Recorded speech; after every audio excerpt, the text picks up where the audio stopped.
Patricia Esler, who is with us this afternoon. Una breve introduzione di Professor Philip Esler. Professor Philip Esler, a Portland Chair in New Testament Studies presso l'Università del Gloucestershire,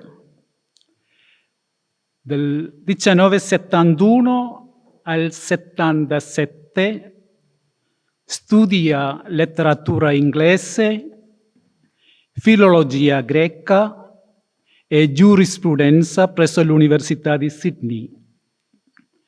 Nel 77 ha anche lavorato come assistente giudiziario presso la New South Wales Supreme Court, così ho detto multi-speciality. Ha cominciato il suo carriera così.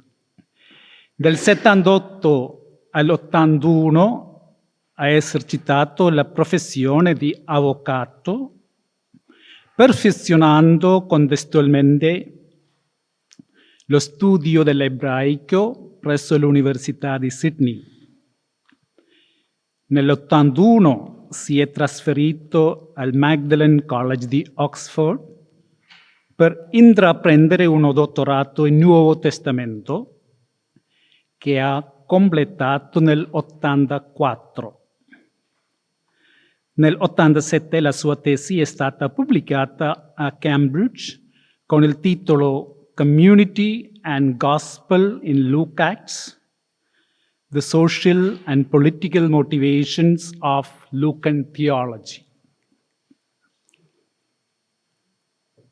Dalla metà degli anni 90, Professor Esler ha impiegato la teoria dell'identità sociale e dell'identità etnica per lo studio del Nuovo Testamento. Sono caratterizzati da tale approccio il commentario su Galati 98 e la monografia Conflict and Identity in Romans. Oltre ad approfondire l'impiego dell'accostamento sociologico ai testi, Professor Esler ha tratto grande profitto dall'impiego della papirologia con specifico riferimento all'interpretazione dei papiri giuridici rinvenuti nelle grotte del Mar Morto. Da queste ricerche deriva in particolare il volume Babada's Orchard, The Yadin Papyri and an Ancient Jewish Family Tale Retold, pubblicato a Oxford nel 2017. Le ricerche di Professor Esler investono anche il campo del medio giudaismo e nel 2017 ha pubblicato The Blessing of Enoch, First Enoch and Contemporary Theology, un altro, God's Court and Courtiers in the Book of the Watchers, Reinterpreting Heaven in First Enoch 1-36. Fra le numerose altre monografie ricordo in ultimo il commentario Second Corinthians e Social Identity Commentary. Siamo sicuri che il professor Esler ci permetterà di concludere del modo migliore questo ricco seminario. La sua produzione scientifica è un esempio luminoso di quanto sia fecondo un percorso di ricerca biblica che unisca il rigore dell'analisi esegetica con la corretta lettura delle fonti storiche in ascolto delle più moderne teorie sociologiche, politiche e antropologiche. Ringraziamo perciò il professor Esler per aver accettato di tenere questa lezione e gli cedo volentieri la parola. Grazie.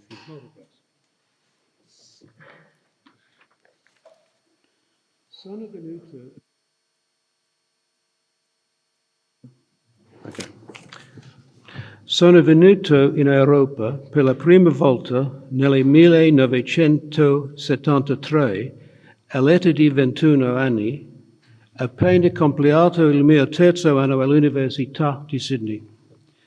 La mia visita durò 3 mesi e per 6 settimane di quel periodo alloggiai nel Collegio Internazionale Marista in via Gennaio, che è ora la Domus Australia, non lontano di qui. Al collegio risiedevo proprio nella stessa stanza dove mio cugino, padre James Esler, della Societas Mariae, ora deceduto, era stato per diversi anni all'inizio degli anni 60, quando stava facendo un dottorato in legge canonica alla Gregoriana. Ho ancora i francobolli sede vacante che mi mandò alla morte di Papa Giovanni XXIII 60 anni fa. Durante queste 6 settimane, nel 1973, esploravo Roma durante il giorno. Durante la notte lavoravo al testo greco di Demostenes de Corona in preparazione al mio corso universitario che continuerei l'anno successivo. Cominciai inoltre ad imparare l'italiano. Dopo molti tentativi, durante gli ultimi 50 anni, e con grande rammarico che devo confessarvi, cari colleghi, che questa grande impresa di apprendimento in lingua italiana è rimasta completa.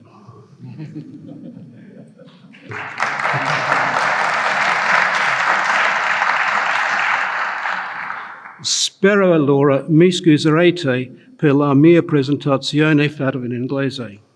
Vorrei ringraziare vivamente il professor Costa ed il signor Valentino per aver organizzato la traduzione in italiano che vi permetterà di seguirla. Our seminar this week focuses on the theme of the New Testament in the Greco-Roman context.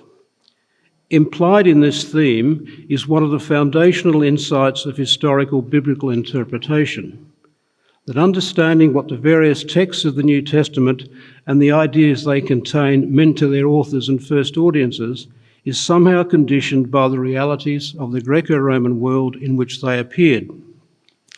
When I was beginning my doctoral research in 1981, I read a book that still provides a powerful way to theorise this process, The Social Construction of Reality, a treatise in the sociology of knowledge by Peter Berger and Thomas Luckmann.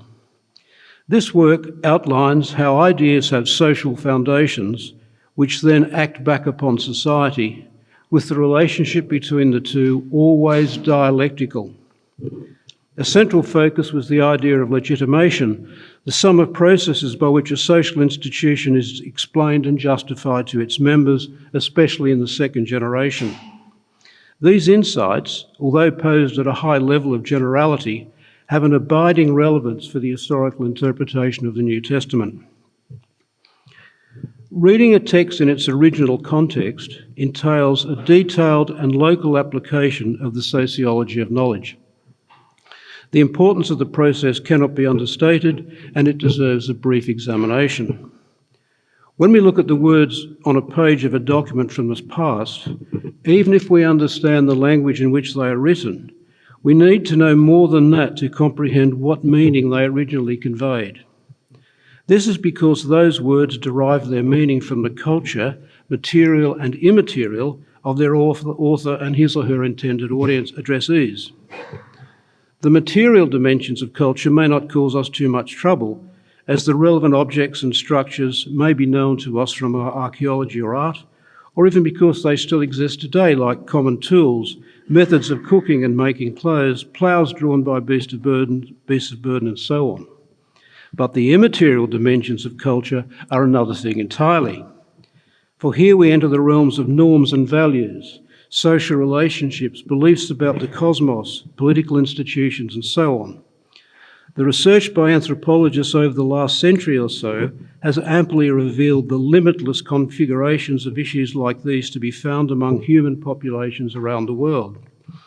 Thus, the word to wink, meaning to close and open one eye rapidly, might convey a slightly amorous greeting in one culture and an expression of hostility in another.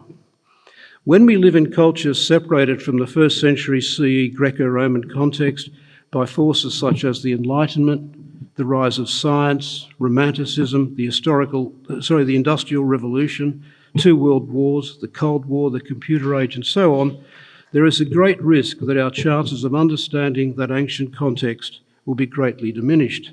Adesso pagina 2 nella translazione italiana. The danger is that we will read Old and New Testament texts ethnocentrically and anachronistically. Thus, we find the Living Bible translating the final words of Judges 3:24, which are literally, he is probably covering his feet in the cool chamber, as perhaps he is using the bathroom. Even worse is the New American Standard Bible's translation of because Elizabeth was barren, stera, in Luke 1:7 as because Elizabeth was infertile, where the horror of barrenness in the ancient Mediterranean world is buried in the language of modern gynecology. Back in the 1970s, these considerations led Bruce Molina to explore the ancient context of the New Testament through the lens of Mediterranean anthropology, resulting in his publication in 1981 of The New Testament World, Insights from Cultural Anthropology. This was a short work, modestly presented as a student textbook, which went on to become, in my view, the major contribution in the last 4 decades to understanding the cultural context of the New Testament. In the early 1990s, a group of scholars formed, calling itself the Context Group, of which I was a member, ed anche il professor Santiago Guijarro Oporto. So it included Molina, but it was actually chaired by John H. Elliott. It met annually at a Franciscan retreat centre in Portland, Oregon. We're of very varied interests, yet we all recognise the importance of Mediterranean anthropology with the focal significance of issues such as honour and shame, group orientation, limited good, kinship and purity. The other main idea of theory we picked up was human societies, an introduction by Gerhard Lenski and Jean Lenski. Of particular interest was the Lenski's theorisation of the agrarian stage of civilisation, where the invention of the plough and then even more so the iron-tip plough led to farmers generating surpluses beyond their family needs, which surpluses were appropriated by developing elites using bands of armed men who developed urban centres and luxurious lifestyles. The resulting political system was well modelled in John H. Kautsky's Politics of Aristocratic Empires. Everyone in the context group recognised that Mediterranean anthropology and other social scientific ideas introduced into exegesis were being deployed at a fairly high level of generality, and that more detailed work on how they played out in the context of particular places and times of the 1st century would always be necessary.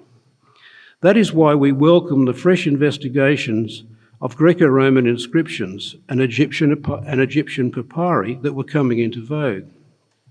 John Kloppenborg, who actually became chairman of the context group in the early 2000s, was one of a number of Canadian scholars who pioneered research into Greco-Roman voluntary associations. Research into the papyri took a dramatic leap forward when in 2004 the website Trismegistus was introduced, covering papyrology and epigraphy, initially only Egypt, but then from 2010, the ancient world more generally. Pagina Tray.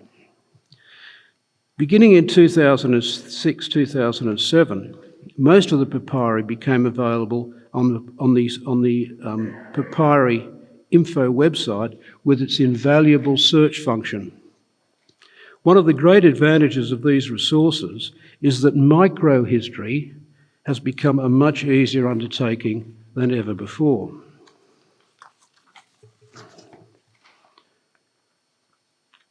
So the papyri in the New Testament. For over a decade now, New Testament scholars have been using the papyri and epigraphy, although here the focus is on papyri, to enrich our understanding of New Testament texts when read within the broad Mediterranean context and more specific local contexts. The beauty of the papyri is that they provide direct evidence of social realities unmediated by religious beliefs or literary genre in settings where, in the case of the legal and official ones in particular, those concerned with the creation of many of the documents were interested in getting the facts right. In 2003, Peter Arts Grabner published the first volume of the series Papirologische Kommentare zum Neuen Testament on Philemon.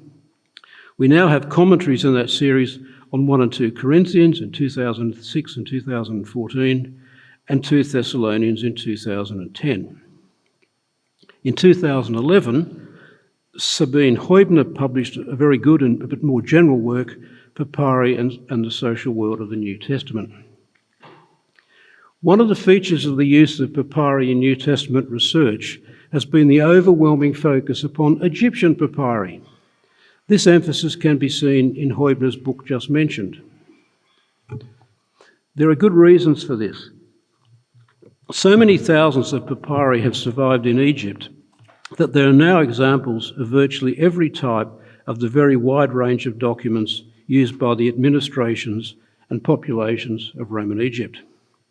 Moreover, the broad lineaments of Roman provincial administration were rather similar across the Mediterranean and even as far away as Britain, so that what we can learn from Egypt, where we have abundant papyrological evidence, can help us, with due caution, investigate the context in Judea and elsewhere.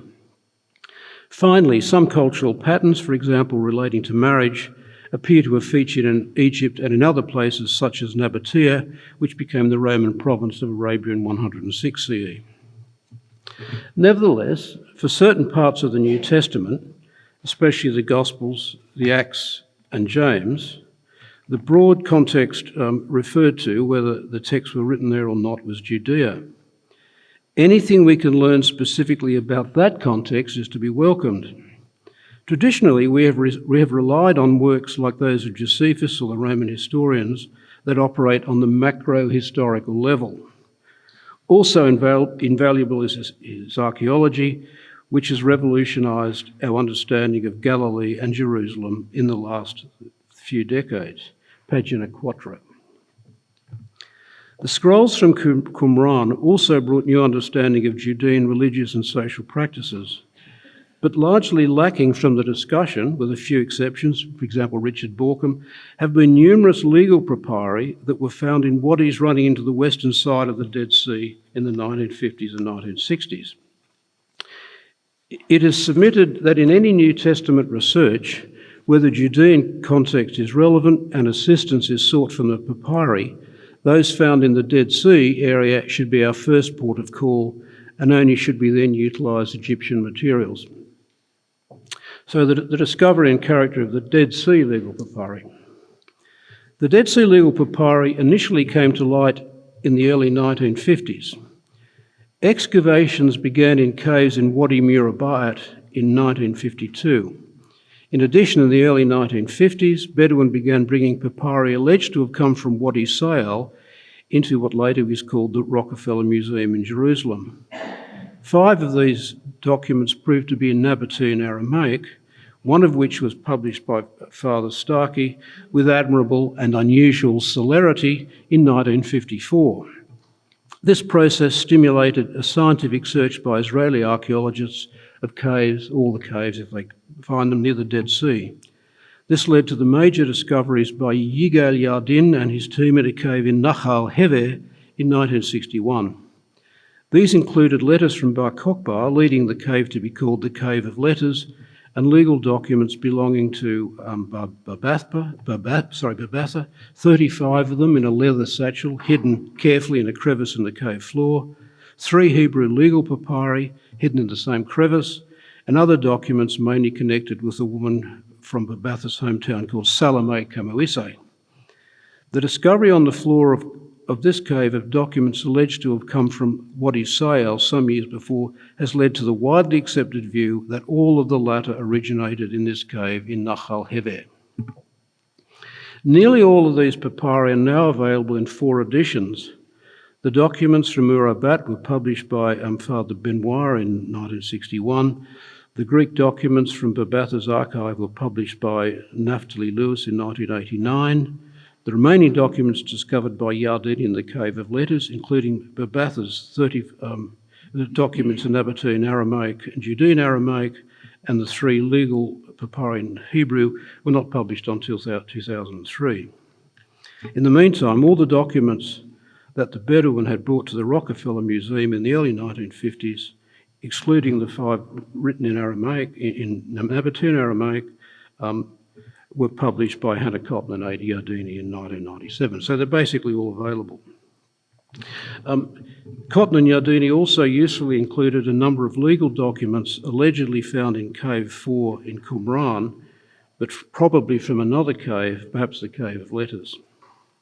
Also to be mentioned is a Hebrew IOU on leather from the 2nd year of the Bar Kokhba revolt, a photo of which was found among Yigal Yardin's papers. So in Appendix A of this paper, I have listed all of these papyri, except those that are so fragmentary that only a few words or letters survive. There's about 100 of them. Most of these legal papyri were listed in an article by Hannah Cotton et al. In 1995. And in Appendix B, I've divided those documents into separate categories. So here's what we have. We have contracts of purchase and sale. So just to give you a flavour of how much we have here. We have contracts of purchase and sale, either real property, agriculture, house buildings or uncertain, personal property. We have one grant of real property. We have 3 gifts. We have the redemption of a date palm orchard, 5 examples of contracts of lease, and here's what will be critical for this paper, 11 examples of debt, many receipts, a document relating to deposits of produce, then marriage documents, 7 examples of marriage contracts, 1 remarriage contract, 1 divorce, 1 mutual release on divorce, and then we have, especially from the Babatha archive, several documents used in litigation, 2 petitions, 3 summonses, 5 depositions, an uncertain summons or deposition, 4 examples of waiver or enunciation of claims, 2 examples for the receipt of court-ordered payments, and a Preter's formula, of which there are 3 examples. We have an official ordinance concerning tax. We have 3 examples of census, all of these in the Roman census in Arabia of 127. We have 1 example of the minutes of a town council meeting. It is worth noting at this point that by far the most valuable of the papyri are the 35 in Babatha's archive, plus 2 other, and I should mention here, of course, Dorota Hartman gave a magnificent overview of the Babatha archive earlier this week. Anyway, so the point of the Babatha documents is that they give a most detailed insight into the affairs of Babatha and herself in the period 94 to 135. I think you can justly say from these documents that Babatha is the Jewish woman about whom we know the most in antiquity. The first 4 documents are in Nabatean Aramaic. They date from 94 to 99 CE, and I've analysed them recently to show how to argue how in 99 CE her father Shimon purchased a lovely date palm plantation in Ma'osa in the southeastern region of the Dead Sea that he later gave her. So application. Oh, and we've just gone into Pagina Say. I'm sorry. The application of the papyri to Matthew's Gospel. Legal documents reflect significant opportunities or significant challenges in people's lives and frequently bring to the surface underlying social issues and pressures. Babatha's documents, which reflect lively interactions between Judeans, Nabateans and Romans across a wide range of situations, do precisely this. While very important in themselves, they allow us better to understand the context in which New Testament texts appeared and how they made sense to their first audiences. While a quick review of Matthew's Gospel reveals numerous areas of connection with the legal papyri, I will now consider three. I've previously written on two of them, the centurion in Matthew 8, 5-13, and Joseph's dilemma in Matthew 1, 18-24, and I will summarise my views here. My treatment of the third passage, the Lord's Prayer in Matthew 6, 9-13, is new for this presentation. So starting with marriage, which of course is the central part of Joseph's dilemma. The centre of Matthew 1, 18-24 is Joseph's marriage dilemma when he finds that Mary, his betrothed, is found to be pregnant before they have come together. 1:19, her husband Joseph, being righteous, dikaios, and unwilling to put her to shame, resolved to divorce her secretly. To understand in what way Joseph was righteous, it is necessary to explore how he came to be betrothed. For an ancient reader, I've argued, this would have meant that a marriage contract had been entered into between Joseph and Mary. To help us understand what this would have looked like, in the article concerned, I drafted a ketubah in Aramaic using the Aramaic examples which have survived from the Dead Sea, P. Murabat 20 and 21, and P. Yardin 2:10, which is Babatha's second marriage document, and probably a copy, in my view, with only the date, husband's name, and dowry amount altered from her first non-extant marriage document. I also set out the honour and shame dimensions of marriage. A useful source was Sirach 42, Siracides 42:11, describing the dishonour women can bring to the men in their lives. Illumination as to what it would have meant for Joseph to have handed Mary a divorce document to get. And I'm trying to imagine, the text just says he contemplated it. What would it have meant? We have illumination from the only divorce among the Dead Sea legal papyri. I'm now going on to Pagina Sete. This is P. Murabat 19 in Aramaic. This is an utterly remarkable document. It was executed on the first day of Marcheshvan in the year 6, which must be of the first Judean revolt, so 71-72 CE, on Masada, possibly at a time when the Roman siege was likely or actually in process. The husband was Joseph, the son of Naxan, and the wife Miriam, the daughter of Jonathan, both of them residing in Masada. So you have a husband called Joseph and a wife called Mary. Joseph announces that in the document that he has divorced and repudiated her, that she is now free to marry any Judean she might choose, and that he is giving back her dowry and certain property. That the document was found in Wadi Murabat suggests Miriam did get off Masada, leading us to wonder, was this divorce actually an act of love on Joseph's part before the Romans captured Masada, ensuring that his wife would have the necessary documentation to prove that she was free to marry again? In any event, this is presumably the sort of document the first Mathean audience would have assumed Joseph weighed up giving Mary. His righteousness emerges both in his initial idea of divorcing her secretly and even more fully in his subsequent decision to complete the marriage even though she was pregnant, although not by him. Use of Dead Sea legal papyri enhances our understanding of the context against which we read the text. Joseph, the first person referred to as dikaios in his gospel, becomes a prototype of righteousness for Matthew's version of the Christ movement. Ethnic relations. People of varying ethnic identity, Judeans predominantly, but others too, appear in Matthew's gospel, and the question of whether the Mathean audience was still within Judaism, or as I would rather put it, saw themselves as ethnic Judeans, is a lively one in contemporary scholarship.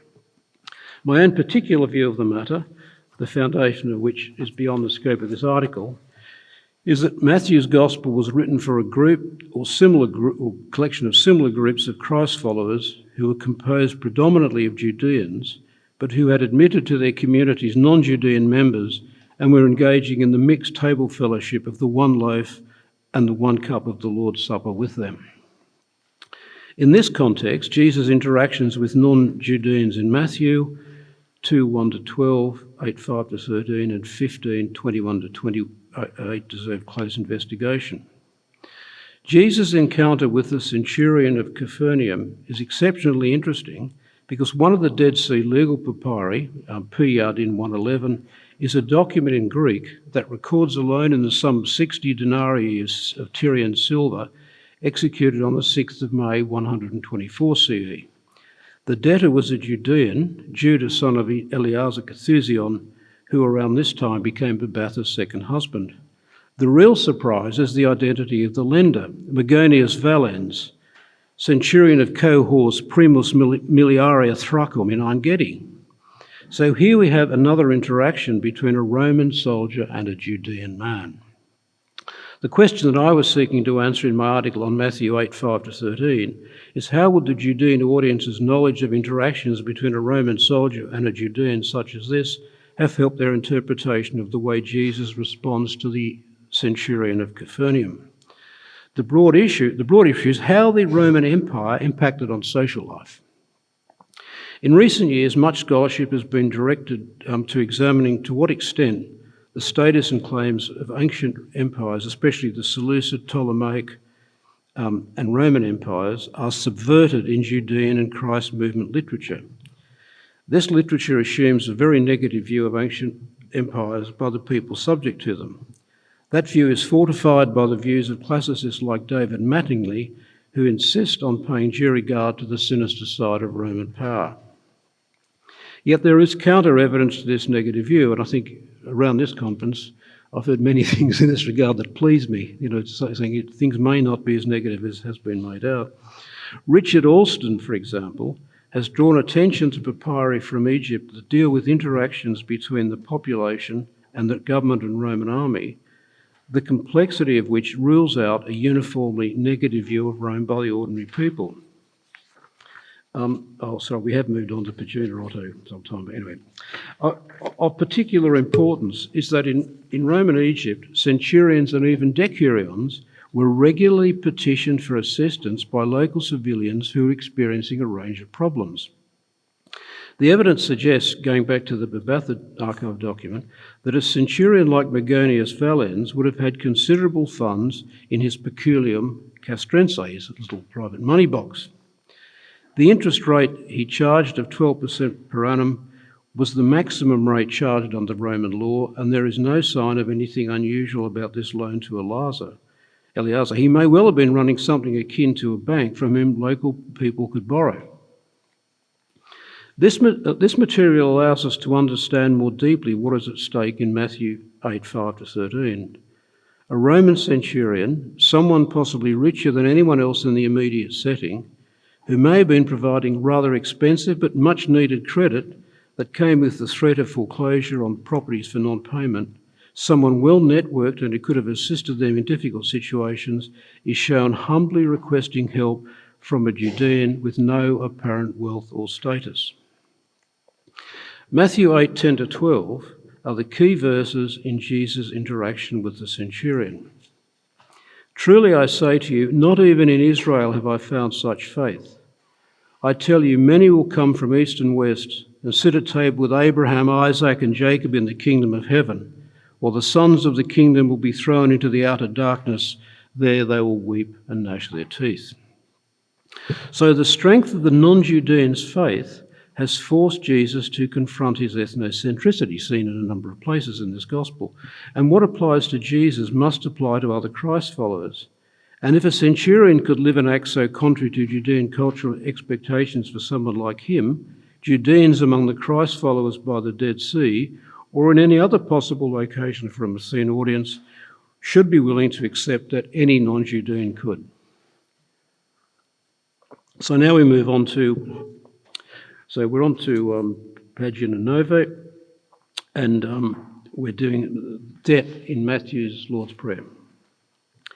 The Lord's Prayer in Matthew's Gospel, 6:9-13, contains the following invocation. Caiaphas heimin taraphilemata haimon, hos kai hemes aphakemen tuis aphiletes haimon, and forgive us our debts, just as we have forgiven our debtors. In Matthew we have, his version, A, an invocation to the Father in heaven, B, a wish that his name be praised, C, a wish that his kingdom come, D, a wish that his will be done in heaven and earth, E, the request to give daily bread, F, the material about debt, G, the request not to lead us into temptation, H, the request to save us from the evil one. This is longer than Luke, and of course Luke's version lacks three of those elements.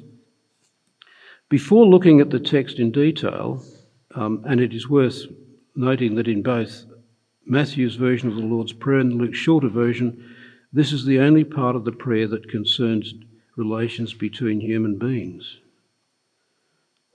This is it. Debt is the only aspect that is used to talk about relations between human beings. Among all this rich material in Matthew, surely embellished by Matthew from an Aramaic tradition of Jesus' prayer that is more closely followed in Luke, the entire weight of relationships among human beings inter se in the prayer is thrown upon the material concerning debt. Matthew's Jesus offers straightforward commercial language in both stikoi, first debts and then debtors. He employs debts as a metaphor for the claims God has on us, clearly in relation to our offences against him, and invites God to treat us exactly as we treat others upon whom we have a claim either A, in relation to an offence against us, when debt is understood metaphorically, a meaning necessitated by Matthew's interpretation of this material in 14 and 15, and B, in debt, by forgiving actual debts, since the literal meaning cannot be excluded here. In short, if and perhaps only if we waive the metaphorical debts we are owed, meaning forgive the hurts that they have done us, and the literal debts, God will forgive us the metaphorical debts we owe him in relation to our sinfulness. Although perhaps not often mentioned, this is a rather threatening pair of statements, because together they represent a version of the Old Testament curse formula, ko ya'asech li elachim v'ko yasif im ... May God do this to me and more if, which we all know.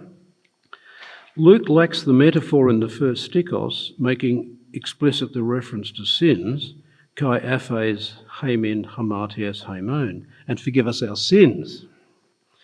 Although Luke does continue in a way that triggers a connection with debt, when he says, kai altoia firmin pantia philemati heimin, for we ourselves forgive everyone who is indebted to us, the picture is benign, not threatening, not minatory as in Matthew.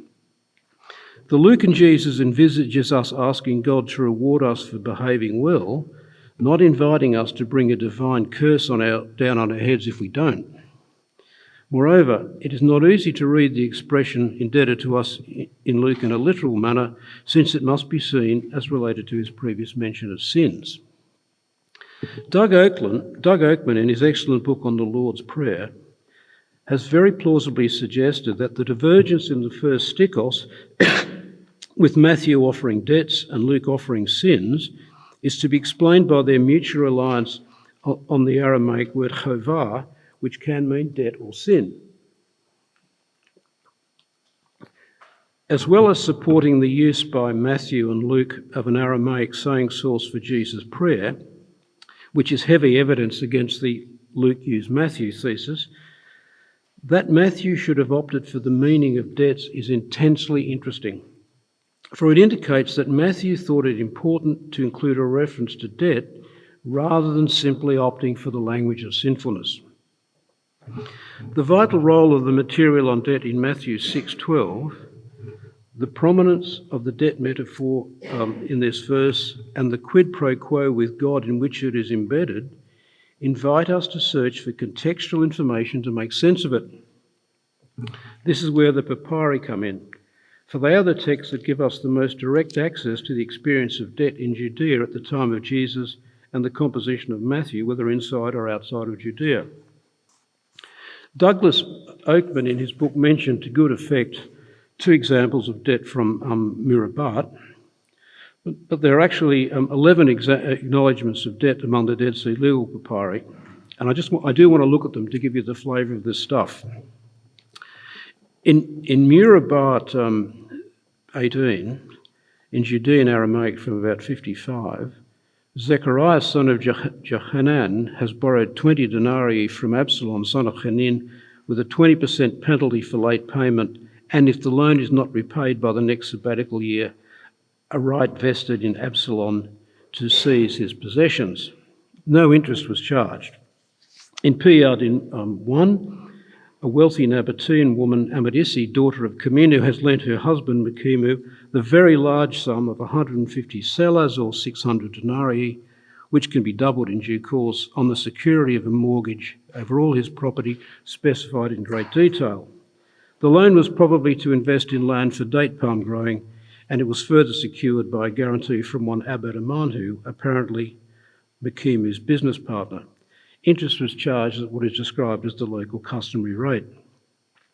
In the fragmentary sale, text 66, two or more persons whose names have not survived acknowledge borrowing money secured by a mortgage over their property. In Piyad in 1.5, Greek 110 CE, Joseph, son of Joseph Zebudos, who later became Babatha's first husband, acknowledged that he was indebted to his nephew, Jesus, son of Jesus, in the sum of 1,170 blacks of silver, being the value of the share of an import-export business he jointly owned with the deceased brother.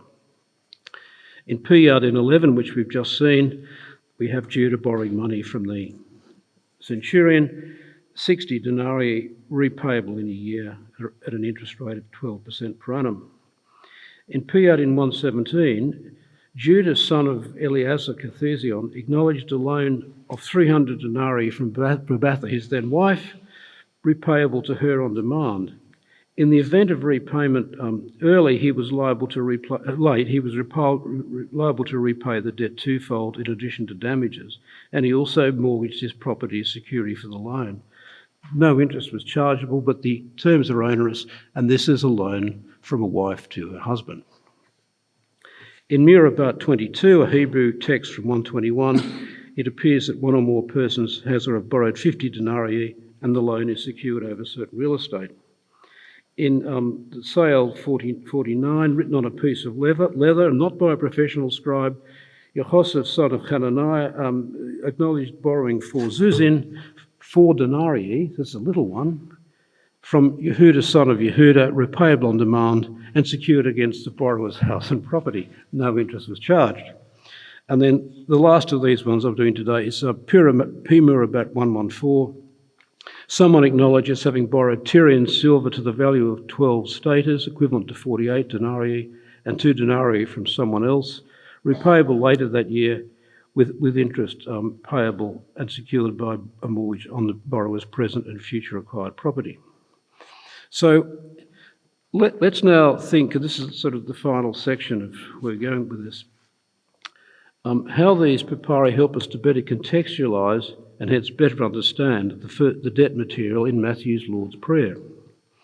First, the high number of 9 IOUs, nearly 10% of our total of 100, is only equalled among the papyri by contracts for the sale of land and receipts for produce.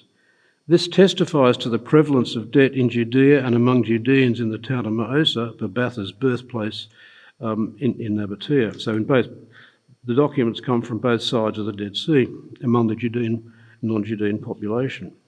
It is likely that the people who brought these documents into the cave were creditors rather than debtors. Since they were IOUs that could be cashed upon presentation by the creditors, if they survived their experience of being fugitives in hiding from the Romans to named debtors, they were safer than carrying silver coins upon their persons.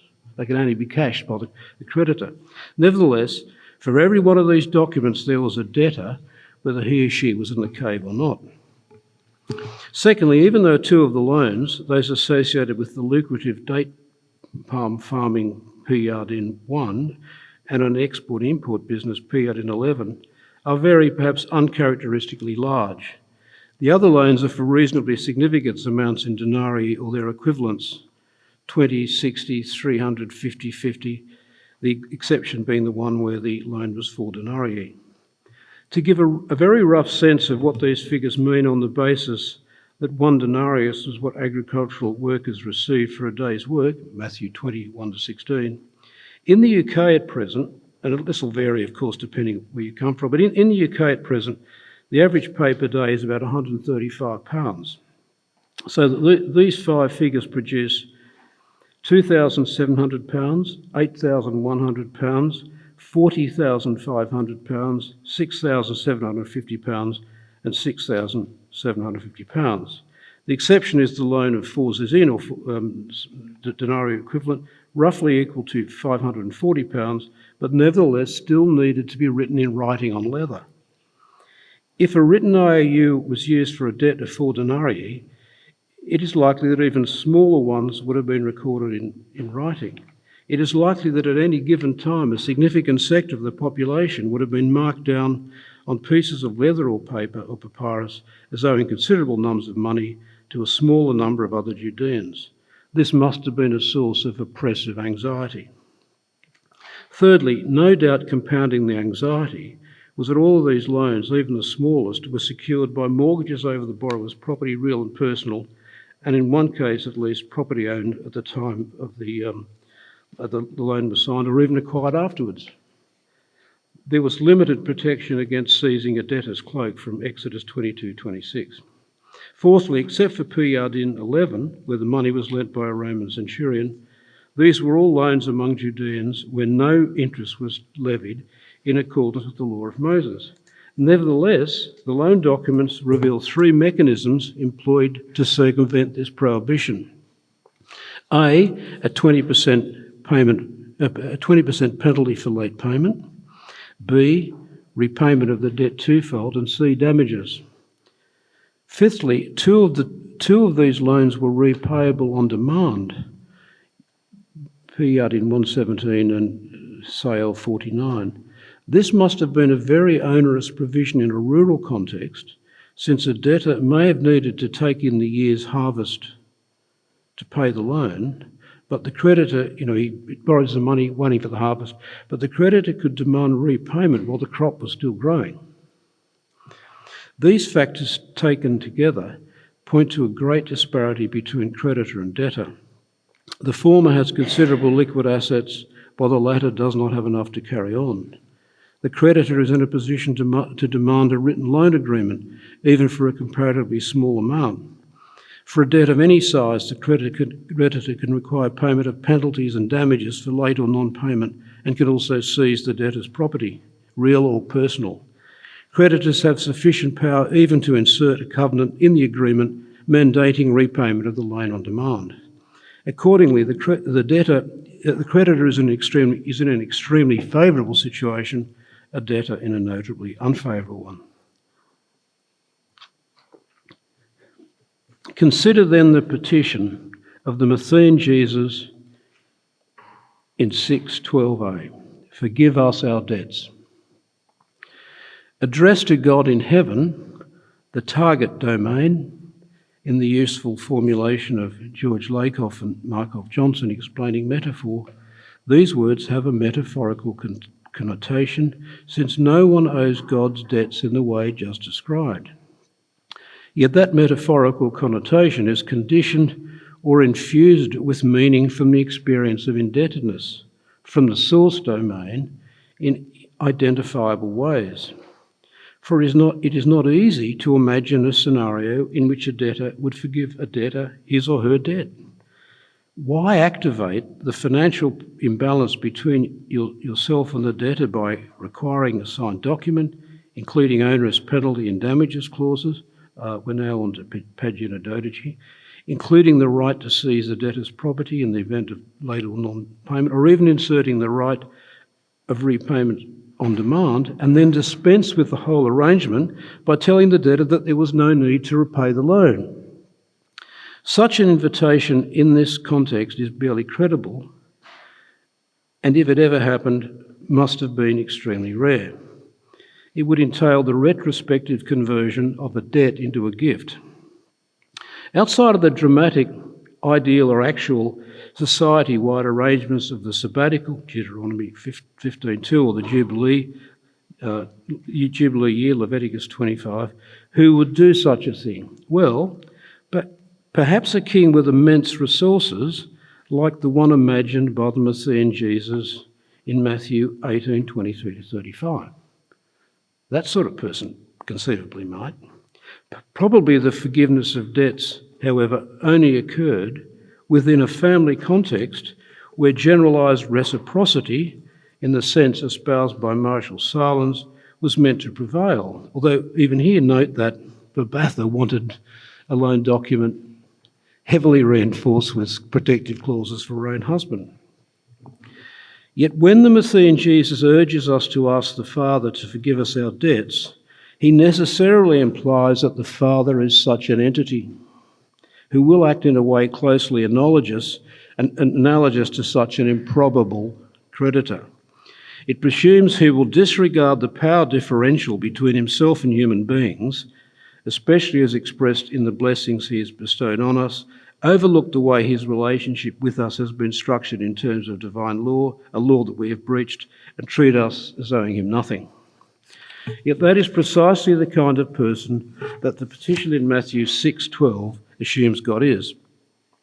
That this comes in a prayer addressed to God as Father, with the family the most plausible setting for such an action, somewhat softens but does not eliminate the improbability of such an act. By his selection of ophilometer as a translation of a plural form of chovah, and not like Luke, hamartiai, Matthew has created a rich theological statement of the amplitude of God's love.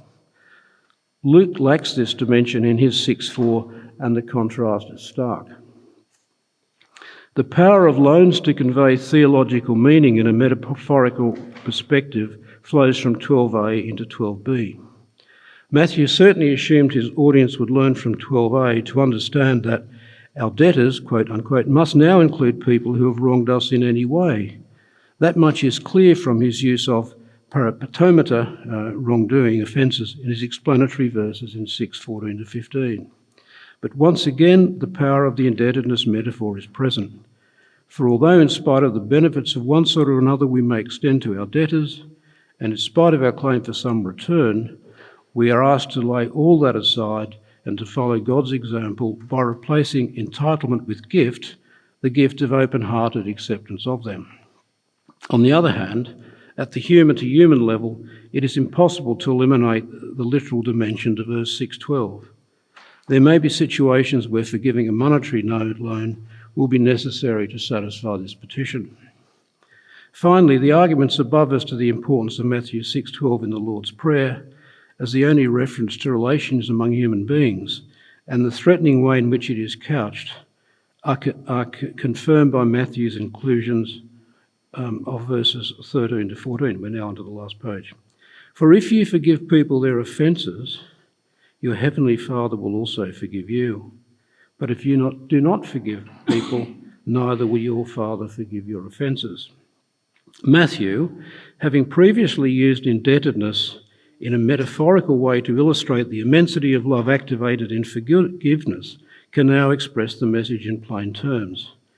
His powerfully wrought message is that forgiveness lies at the heart of the life of the followers of Christ. So, conclusion.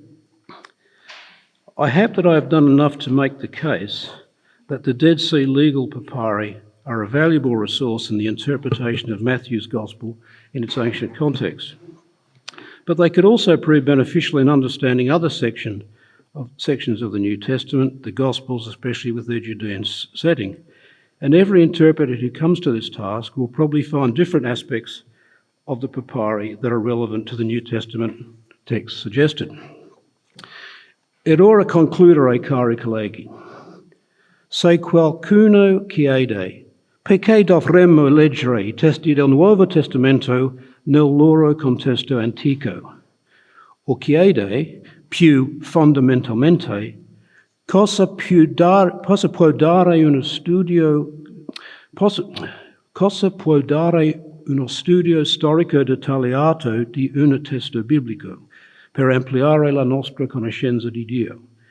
O cosa dalla storia alla teologia? Lascia che l'esempio dell'uso di debito da parte di San Matteo del suo Paternoster sia almeno una risposta.